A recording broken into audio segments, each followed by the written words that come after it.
दोस्तों, भारत की पावर पूरी दुनिया आज की डेट में मान रही है।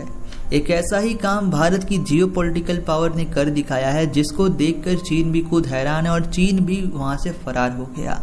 ये मामला है दोस्तों युंगवांग 5 शिप का। दरअसल दोस्तों, अब से कुछ महीने पहले चीन से एक शिप चला था जो कि श्रीलंका में आकर डॉक करने वाला था। यह कोई मामूली शिप नहीं था, ये एक स्पाई शिप था। स्पाई शिप उसे कहते हैं जो कि दूसरे देश की डेटा को चुराती है। अब चाइना ने यह शिप दोस्तों श्रीलंका में खरीदे हम्बनटोटा बंदरगाह पर भेजा था, जिसपे श्रीलंका की सरकार ने हामी भर दी थी और उन्होंने इस शिप को अपने देश में आने की परमिशन दी थी।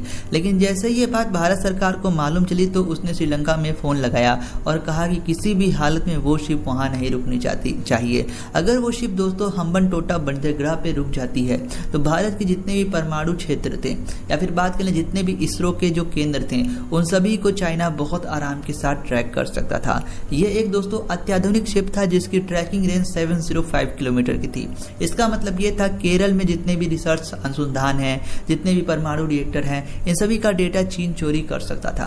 अब इस बात को लेकर श्रीलंका को भारत ने 100 की सीधी बात समझा दी थी कि यह शिप नहीं आनी चाहिए। लेकिन वही दोस्तों श्रीलंका जो कि मजबूर था चीन से लोन लेने वजह से उसे मना नहीं कर पा रहा था। लेकिन आखिरकार भारत के दबाव में आकर श्रीलंका ने चाइना से साफ साफ कह दिया कि हम आपको ये शिप डॉक करने नहीं दे सकते।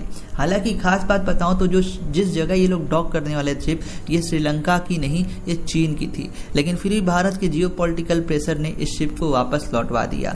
बता दें दोस्तों, ये शिप 1 महीना से सफर कर रहा था समुद्र में, लेकिन इस स्टेटमेंट के बाद पूरी दुनिया में खलबली मच चुकी थी और जो वेस्टर्न मीडिया छाप रहा था कि भारत उसे नहीं रोक सकता, वो भी आज देख के हैरान है कि भारत की एक कॉल ने चाइना की शिप को किस प्रकार से भगा दिया। आप इस मसले पे अपना क्या कमेंट रखते हैं कमेंट बॉक्स में जरूर बताएं और भी ऐसे वर्ल्ड न्यूज को जानने के लिए सब्सक्राइब करें TX न्यूज को।